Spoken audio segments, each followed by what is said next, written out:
Welcome to the Superconscious Success Podcast, where Jen and her Superconscious Success family co-hosts bring you valuable content each and every week on topics relating to manifestation, spirituality, and most of all, using your superconscious to manifest success in all areas of your life. Now on to today's episode. Hey there, Superconscious Success fam. Just before we get into the interview, this is just a brief message. This is actually a recording of the 2021 Superconscious Success Summit interviews.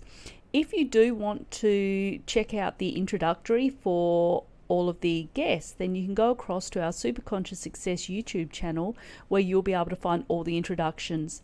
These particular podcast interviews will be the interview only. Okay, thank you. Now let's get on to the interview.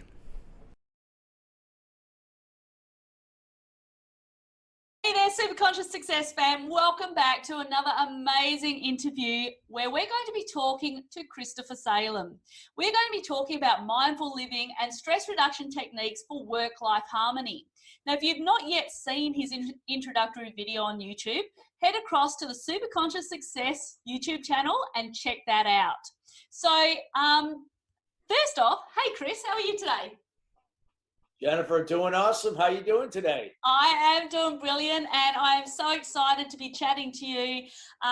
Recently, we've actually started a new brand called Peace and Prosperity, where we do actually go into integrating mindset and mindfulness and prosperity consciousness so that we can obtain that work-life harmony. Because in today's society, we can get a little bit excited and we can tend to focus so much on business because that's what we're passionate about and let other things slip. We can often forget to look after ourselves and start to, overwork ourselves or start to forget about the other important things in life, the relationships and stuff, or else we just get stuck and don't know what the heck we're wanting to do. So our program and our brand is about helping you to discover that and to create a legacy that will allow you to really fulfill your purpose in life and to live the best life, because we've been put here to live a life of joy and to live experiences that we can teach others and that we can fulfill our life. So I'm excited to be talking to you today, Chris. I'm looking forward to today. Absolutely. Great to be here with you. Excellent. So how about we start off by just going briefly over the difference between a growth mindset and a fixed mindset, because I know that's something that you work a lot with when it comes to coaching your business clients. Yeah, so a fixed mindset is what you each and every day when you wake up and you do what you do operates from a fixed mindset. A fixed mindset is operates from the subconscious level. So again, the things that you do each and every day you're doing subconsciously. Yeah. Now, the thing about a fixed mindset, it operates in the past and the future. Mm-hmm. Whereas a growth mindset is something that you have to work towards, something that you have to use discipline and consistency in yourself out of your comfort zone into the present moment. Mm-hmm. See, in a fixed mindset, that's where fear resides. Okay. And fear thrives in the past and the future, whereas in the moment, fear is reduced. And when fear is reduced, what else gets reduced? Stress. Yeah. So, if we can keep our stress to moderate levels, that's actually a good thing, because we need a little stress to motivate us to get through and accomplish tasks that are very important in our lives and our business. Absolutely. And limited beliefs are so important when it comes to having that growth mindset, because sometimes we don't have a great amount of faith in ourselves, and we don't believe that we are capable of being able to achieve what it is we're really wanting to achieve. So this can come from like the past, this can come from families and experiences that we've had. So how do limited beliefs actually impact the direction of our lives and also our manifestation potential? Well, they're very powerful, Jennifer. Limiting beliefs, they're very subtle, but they're yet very powerful, because again, we pick these things up during our development years as children. Oftentimes from the age of 5 or 6 years old, up until when we could be 14 years old and anywhere in between. Mm. And again, these limited beliefs doesn't mean that that your parents were bad or they did anything wrong. And again, you could grow up in a wonderful, loving household and still developing limiting beliefs.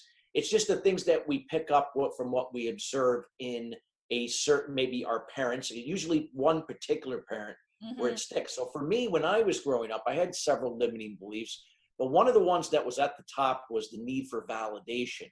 And I had that not even knowing that, because when I was growing up, my father was not around. He was often traveling over in Asia Pacific, with his business. And he was never there for a lot of the milestones in my life growing up as a child, including my brother. And as I was growing up as a kid, we don't know any better, thinking that maybe dad doesn't want to be there for whatever reason. So I had this void that was not filled, and I was always seeking this validation. So obviously that need for validation played out in my adult life, affecting my level of self-esteem, confidence, how I communicated with myself and other people, how I made decisions, and how I took risks. So oftentimes it caused it caused me to go down a path of codependency in terms of my behavior and communication.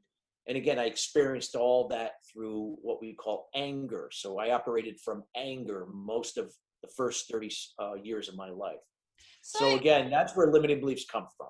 Yeah, so you talk about you lived in a state of codependency. For our listeners, can you just explain what that is? Because I think that as a society, we do tend to live in that state of codependency, and it does actually stop us from being able to live that independent life that we so desire. So what do you mean when you talk about the codependence?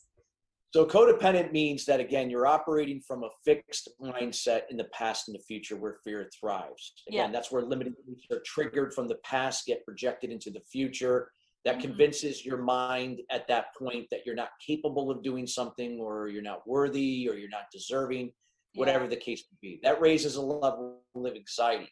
That can lead to worry, which can lead to procrastination, either not doing anything or being busy but not productive. We often will then feel overwhelmed. We can feel a level of angst, and then you usually can experience that through anger, jealousy, envy, shame, guilt, or any combination thereof. So with that being said, that again, that limiting beliefs are so subtle. They can be, you won't even know this consciously, but yet they can be affecting every aspect of your life and your career. So codependency thrives in that area, and codependency does not assume responsibility for your role in duty in any situation. Yeah. And what it does is it looks to the outside, and it needs from others. It demands from others to fulfill something that we think is going to fill us.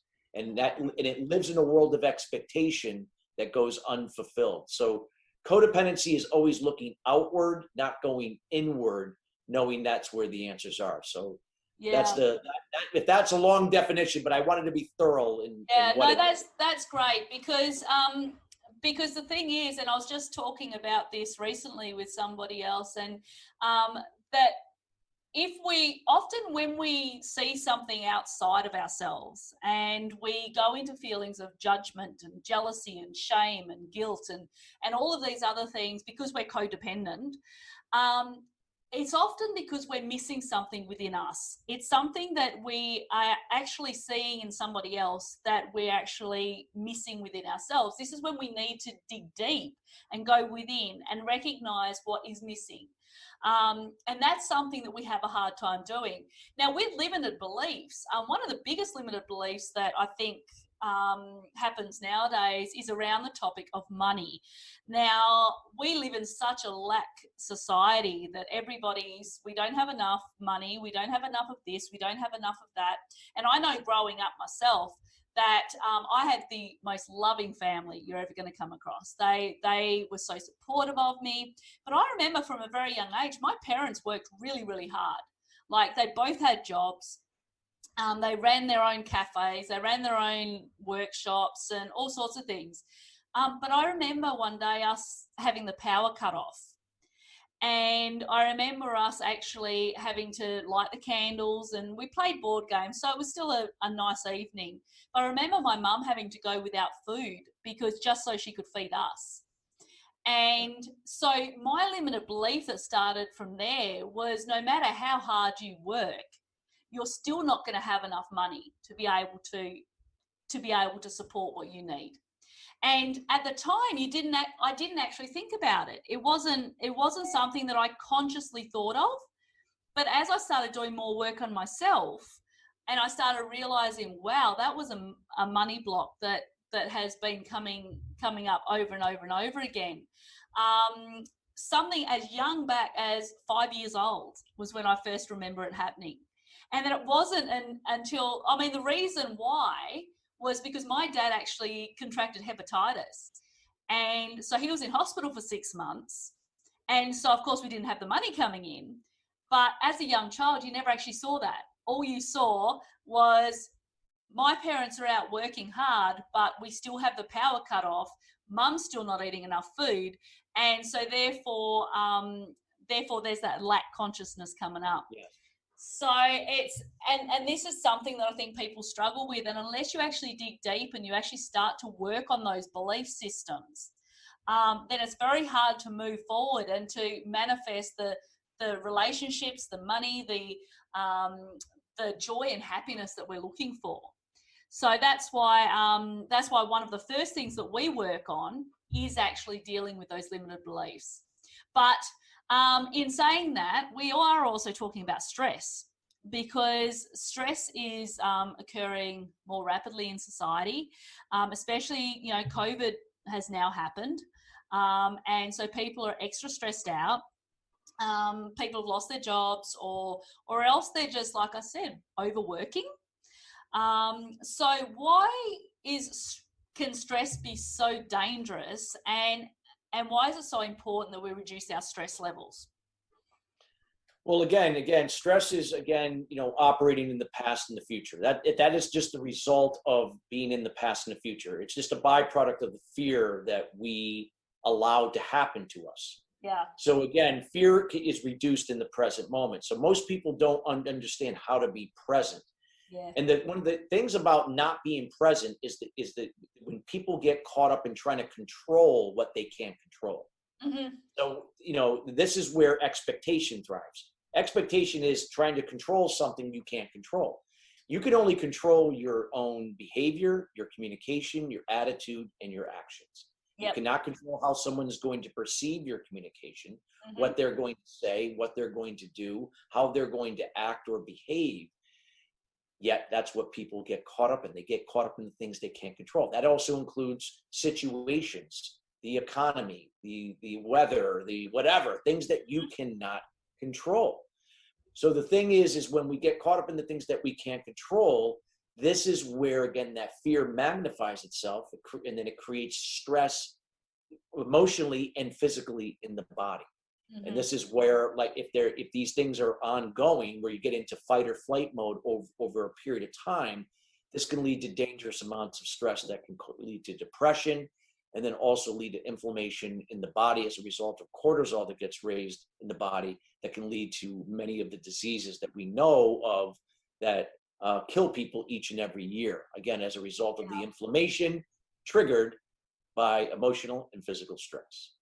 Absolutely. And I think that, this is what anxiety is. Anxiety is stressing yourself about something that may not happen or something that has already happened. So as you said, we're living in the past and we're living in the future. If we manage to center ourselves, if we manage to stay in the present and to recognize, as you said, that we only have now. Okay, you go 2 seconds down the road in the future, it's still now. It doesn't matter where you are. We have the present, and that's all that exists. And so if we stay in the present and we center ourselves, using some of the techniques that you're going to go into, then that will allow us to reduce our stress levels and recognize that I often say to the kids, I say, what other people think about you is none of your business. Because it's true. It's something that we can't control what other people think of us. We can't control how other people are going to react to something we've said or something we've done or whatever, because they have their own values, they have their own principles, they have their own set of beliefs that often they come from a very different household that has created different beliefs, so they don't understand our belief systems. So, you know, we need to recognize that if we stay in the now, then we can actually manage to reduce the level of anxiety and reduce the stress levels, as Chris said, which can lead to all sorts of different diseases, inflammation, and all sorts of other things that can go on. So what are some great techniques, Chris, that we can use to help to decrease those stress levels and stay in the present? Well, again, there's things that you can do to manage the problem or operate from with the solution. So the things is, you know, if you want to manage the problem, again, you know, where limited beliefs will still be there, but you just want to offset the symptoms of stress as a result of those limited beliefs. You know, there's things like yoga, there's things like Tai Chi, you know, walking, that type of thing. But here, I want to share with you two habits are the cornerstones of not only that can help not only manage the problem, but even better, eradicate the problem and then operate within the solution. Mm-hmm. And that is meditation and journaling. Yeah. And absolutely. what meditation does is it helps through the power of breath, when you get into a rhythm, to learn how to be present. And it's in that present moment over time that the subconscious mindset begins to open up to the conscious mindset to reveal what are the things that are behind the scenes that have been holding you back, what have been affecting your level of confidence and self-esteem. We began to see things that we've suppressed, that we weren't conscious to throughout our lives since we were a child. And as a result of that, now we can then begin to look at it like a third party would to begin to find out how do we get rid of it. That's where the journaling comes in. So when we journal, we have no intention. We're just writing down whatever comes to mind. We're not overanalyzing, overthinking. You're just writing down whatever comes to mind when you finish meditating. And when you can go back and look at it, you can begin to track to see what those things that are unfolding that you can then address the root cause to those limiting beliefs. And once we are able to eradicate them over time and to replace them with now limitless beliefs from better habits and disciplines that will serve us, this will help raise our level of confidence to help us be more present to reduce stress, but to use moderate levels of stress, of good stress, to motivate us internally to finish tasks, accomplish new goals, you know, and exceed certain possibilities that we never imagined. Absolutely. So you recommend that that what we do is we do the meditation and we have the journal next to us, so that all those ideas that come in through the meditation, through our connection with Source at that time, or the subconscious or the superconscious or whatever we're getting, all the messages, is able to be written down, and then you can reflect on that at a later date. Yeah. So we're going to go into the morning routine. And there's a lot of talk out there about how important a morning routine is for establishing good habits. And I know myself that when I have my own morning routine, and when I stick with that morning routine, the day just flows. It just flows naturally, and everything seems to align up. But if you miss it for whatever reason, things just seem to fall out of place. Why is the morning routine so important? Well, when you have a morning routine, it's going to help you develop not only clarity, but the ability to be focused. And when you have clarity and focus, you have the ability to be decisive. And when you're decisive, you have the ability now to take action. Means that you're going to be focused on being accountable for your role and duty in any situation, whatever that may be, to control what you can and let go of the rest. So again, a routine allows you to develop that focus. So for instance, when you wake up early, there's less distractions. There's something about the power of waking up very early in the morning where it gets the mind, you know, kind of fresh out from when you wake up, where now it can be focused. And when you engage in an organizational task like making your bed, now is that hard to do? No, but but yet it convinces our mind that we are accomplishing a small task. And every time you accomplish one small task, it'll lead to another and then another until eventually bigger task. So it just helps to train the mind to be focused on one priority at a time, not multitasking, but one thing at a time. Then, after an organization task, you meditate. You learn how to meditate so you could be present.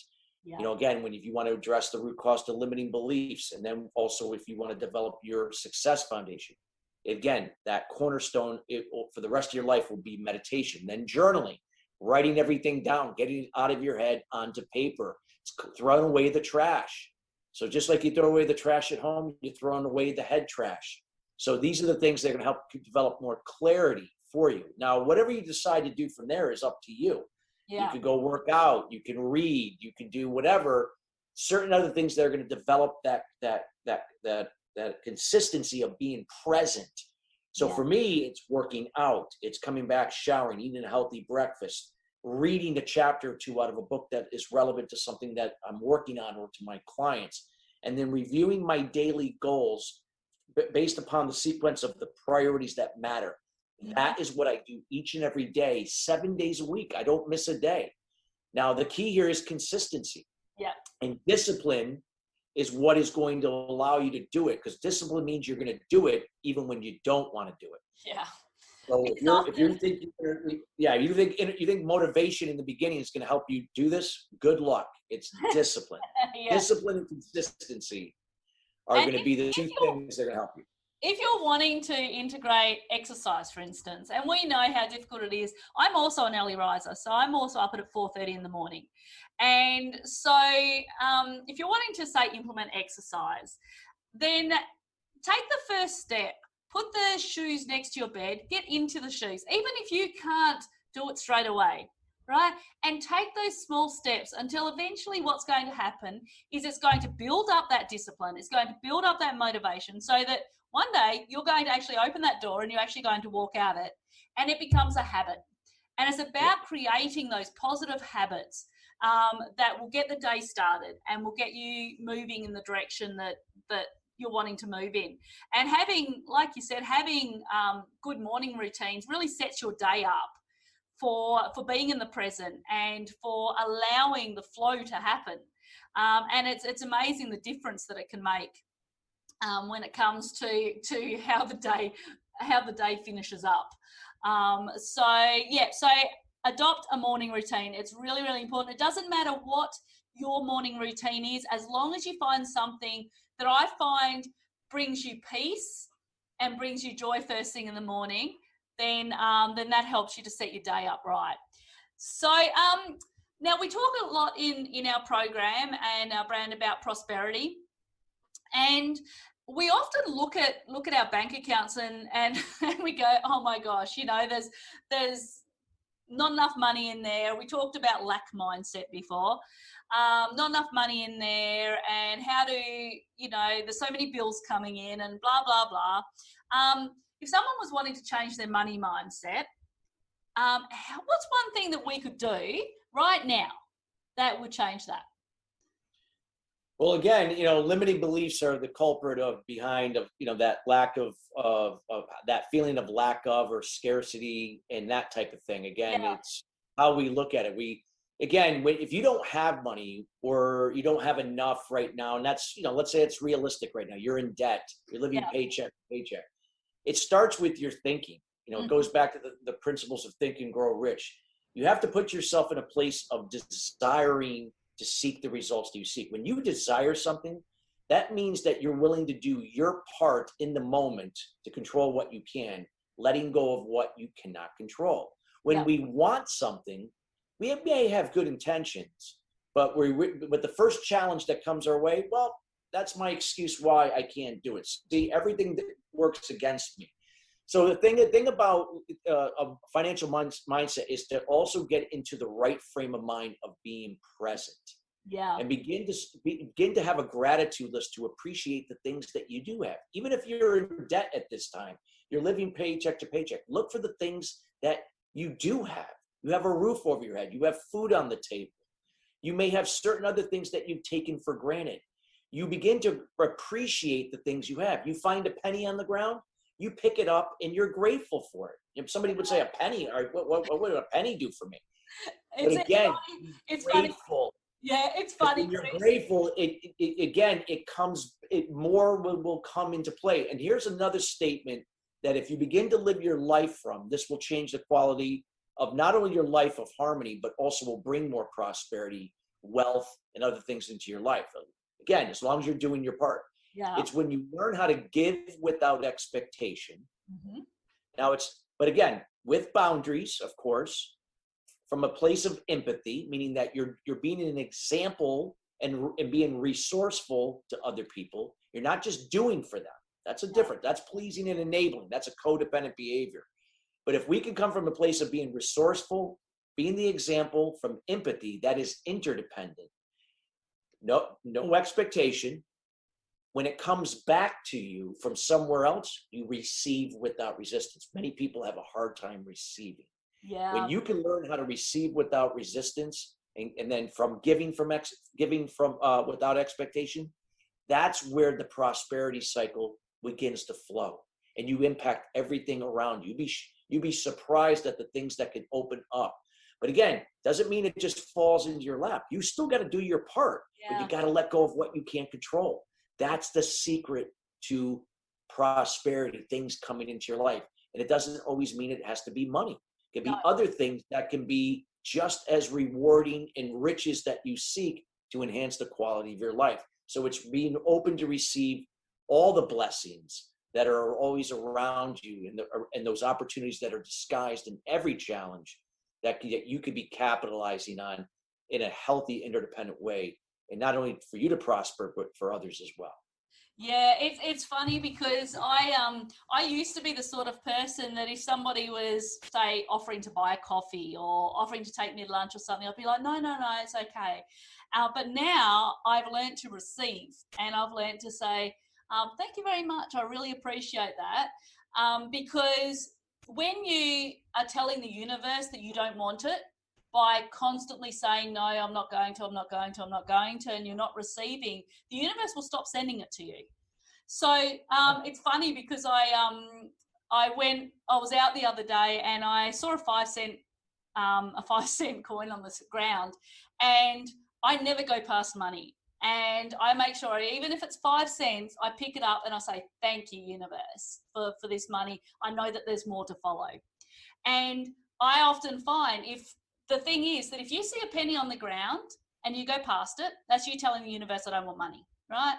We need to be able to get into the habits of appreciating every little bit that we've got, and appreciating the amount of times that I would go in to do the washing and all of a sudden I'd find money all over the place, or I'd go out my front door and there'd be a $50 note on the ground. And these things can happen sometimes. But it's that prosperity consciousness. It's changing it from lack to one of abundance, and knowing that things are going to be okay. And if you don't have the money in your bank account right now, that's okay, because that is actually your previous beliefs which have manifested into the situation you're at now. Change those beliefs, and you can change what happens in your future. And, I swear my kids laugh at me, and my daughter says to me, Mum, why are you picking it up? It's 5 cents. And I said, but it's 5 cents that I didn't have before. So, I'm sure they wouldn't say the same thing if it was a $50 note, but, but it's, and one thing that I think people have a real hard time receiving are compliments. And like we said, it's not all about money, but there are a lot of people that when you give them a compliment, then they'll turn around and they'll say, oh, no, that's not true. Or, they have a hard time actually receiving those positive affirmations that you try to give them. And I think that comes back to beliefs as well. Comes back to what you've grown up with. Yes, absolutely. So these are the things that you have to change over time to develop a more prosperity mindset, to start, because again, you can't give more to other people without expectation if you're not receiving, because you'll be depleted. Yeah. You can't bleed a stone. So that's the whole idea. Give without expectation, receive without resistance, because when you receive, you're filling up. It's like your gas tank fills up.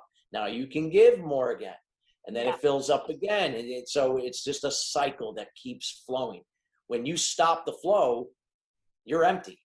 Yeah, absolutely. And I have to say, I'm really excited because you've got a workshop within this summit on the VIP day where we're actually going to be talking about our 8 pillars of wellness.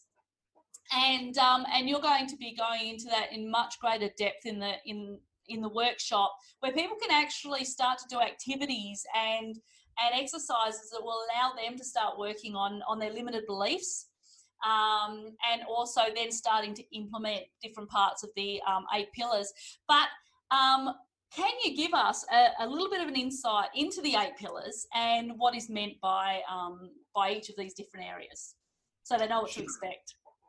So there's 8 pillars of wellness. The first one being social. So that means is, what is that relationship that you have with the most important person in your life, and that's you. Yeah. And with other people.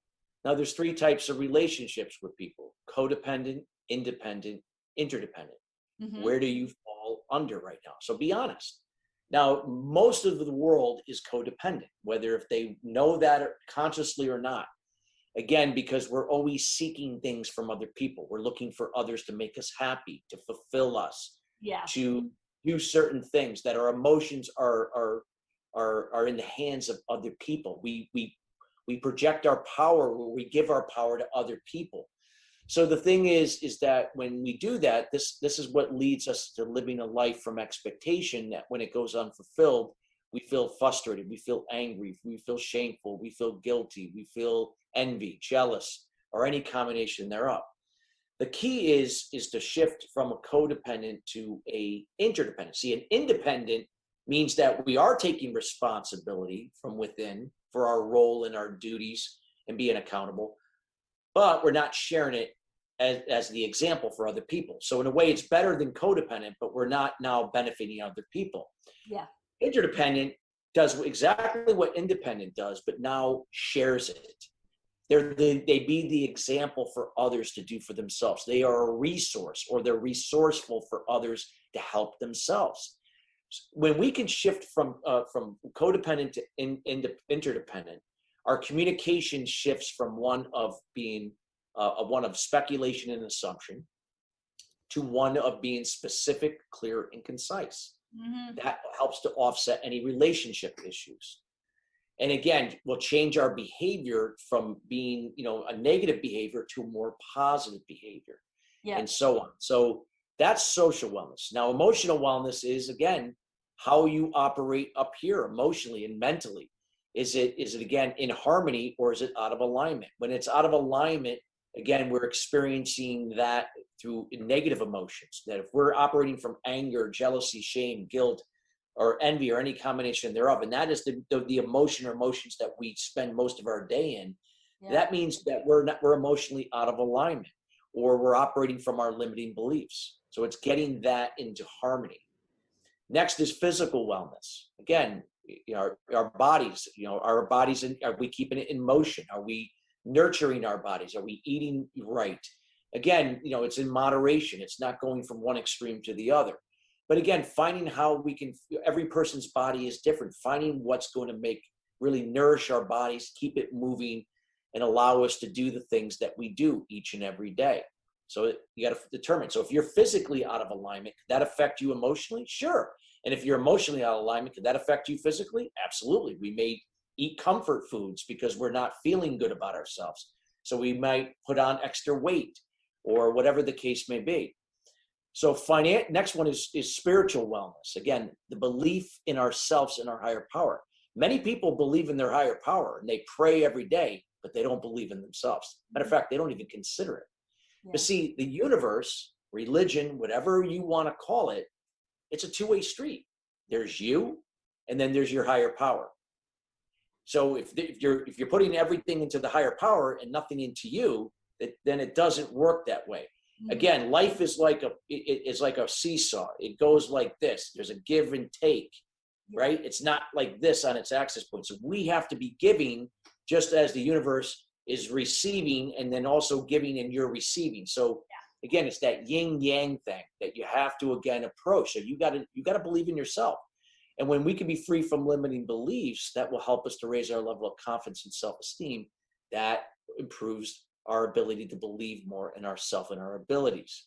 Mm-hmm. Financial wellness, we talked about that, you know, the dialogue with money. Is it one from lack and scarcity or one of abundance?